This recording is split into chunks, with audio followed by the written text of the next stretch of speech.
Hi, in this video, you'll learn about retrosynthetic analysis.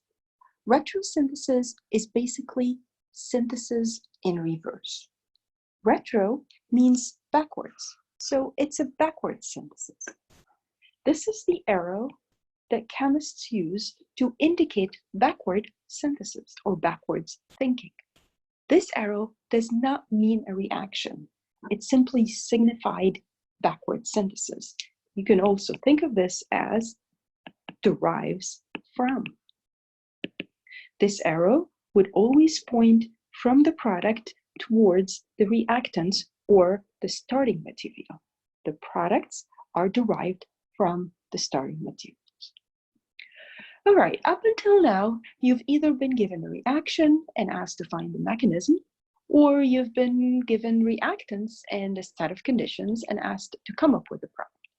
In retrosynthetic analysis, the questions are quite different. So instead of starting with a particular reactant and identifying the product, you will be given the product as well as the starting material, and you will be asked to find a pathway to transform the starting material to the products. So your task is to find the best sequence of steps or to identify the best sequence of steps to prepare the product from the starting material that you're given. Many students will look at these questions and they will write every reaction they ever learned. Well, that's not the right approach to solving these problems. Your approach should be systematic. So start first by identifying functional groups in your starting material and in your product. And then think about or ask yourself this question. Do I know of a single reaction that transforms the starting material into the product? If your answer is yes, then you found the steps or the one step that would transform the starting material into the product.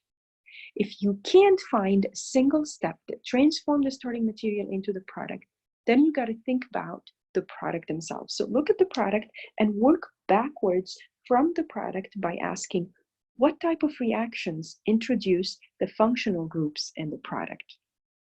At times, you may also want to work forwards from the starting material by asking, what type of reaction does the starting material undergo? Let's start with an example. Suppose you're asked to devise a synthesis of 1,2-bromo-cyclohexane from cyclohexanol.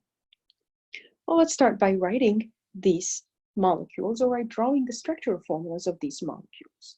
We want to make 1,2-dibromocyclohexane from cyclohexanol.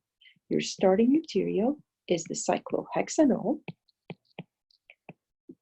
and your target molecule or product is the 1,2-dibromocyclohexane. I'm going to start by identifying the functional groups in the starting material in the product or the target molecule. Our starting material has a hydroxy group, so this is an alcohol, and the product has vicinal dihalides. Functional group. Vicinal means two halogen. Vicinal dihalide means two halogen atoms on neighboring carbons. All right, we're going to start by asking ourselves these questions. Do we know of a reaction that transforms the alcohol into a vicinal dihalide? The answer is no. We don't know of a single reaction or one reaction that could change the alcohol functional group into a vicinal dihalide. So we're going to start to look at the product now and think backward from the product by asking this question. How are vicinal dihalides made? How can we make vicinal dihalides, and from what? Well, we got to think about what we've learned. We've learned that we can prepare vicinal dihalides from alkenes by an addition reaction.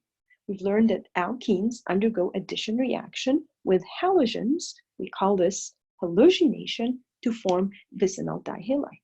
So let's write the structure of the alkene that we can use to prepare this 1,2-dibromocyclohexane.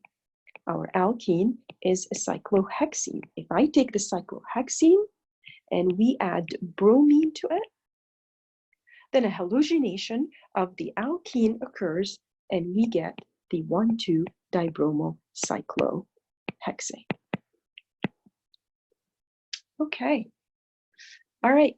Let's now look at the alcohol and see and work from the alcohol forward. So we're going to work from the starting material forwards by asking ourselves, what type of reaction does the starting material undergo? So what type of reaction does an alcohol undergo?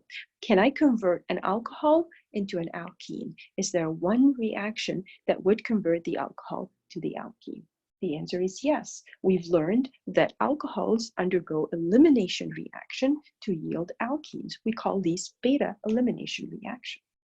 So when you treat the alcohol with concentrated sulfuric acid, an acid-catalyzed dehydration occurs and it yields the alkene, or it produces the cyclohexane.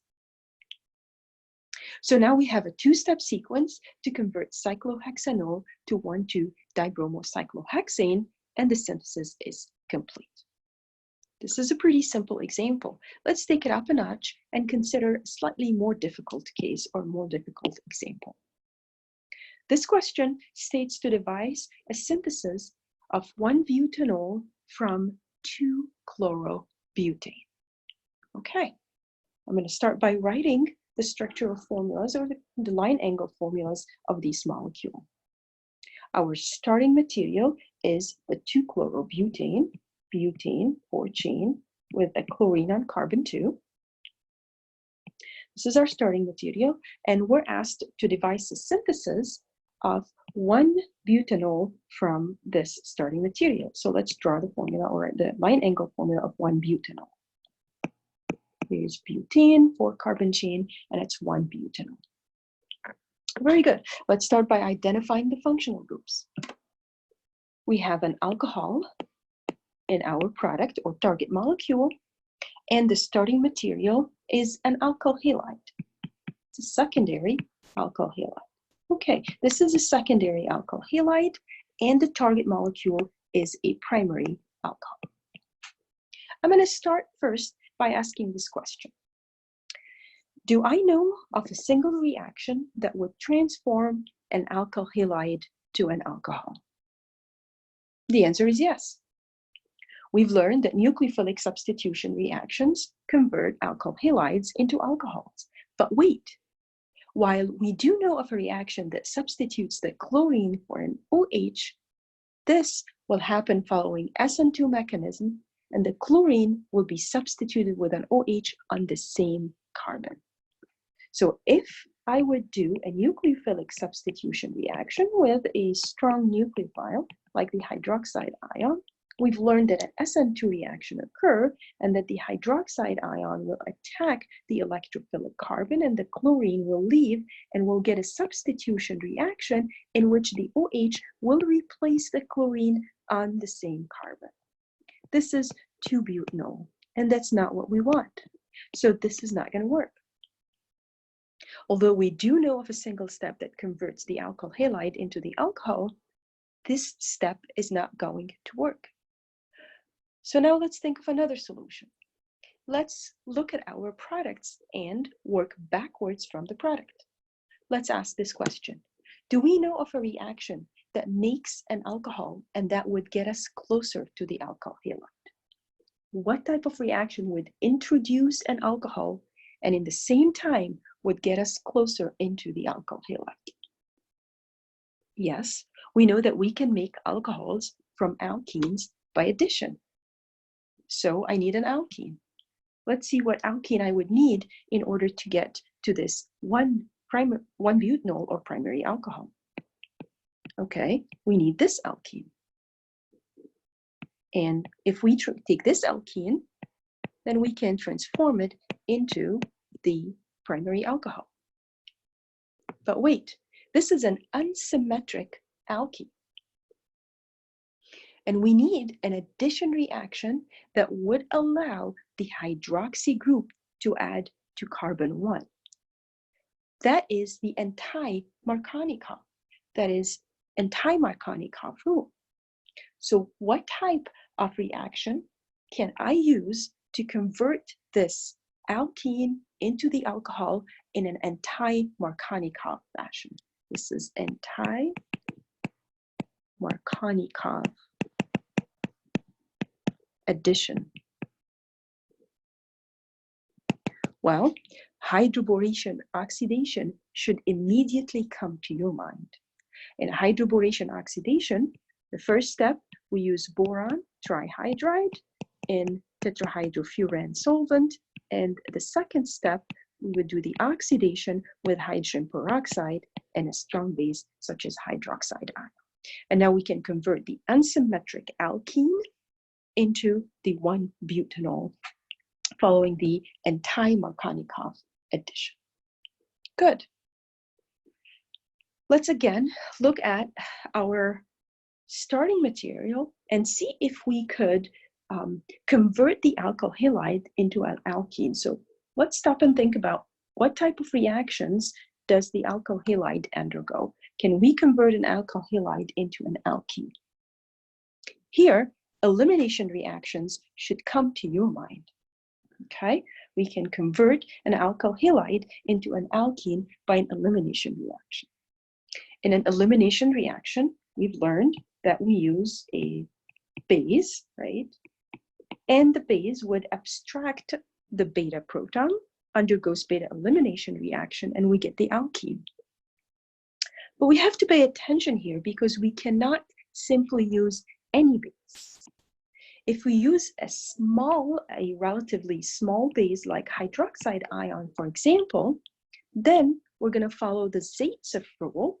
And the Zaitsev rule states that the highly substituted alkene would be favored over the less substituted alkene. So the highly substituted alkene 2-butene will be the major product. That really is not the best option in this case. If I use a general base, small base like hydroxide ion, this is going to follow the Zaitsev rule and we'll get the highly substituted alkene, which is not what we want. So we've got to think about another reagent that we could use that would convert the alkyl halide into the less substituted alkene, or would favor the less substituted alkene. Once again, here the tert butoxide reagent should immediately come to your mind. This is tert butoxide is a bulky base. So this does not work. What we are going to do is we're going to use a bulky base, such as tert butoxide, and the bulky base will undergo a Hofmann elimination reaction. It will favor the less substituted alkene. The tert butoxide has this formula. This is a strong bulky base that favors the less substituted alkene, and we've called this a Hofmann elimination reaction. So there you have it.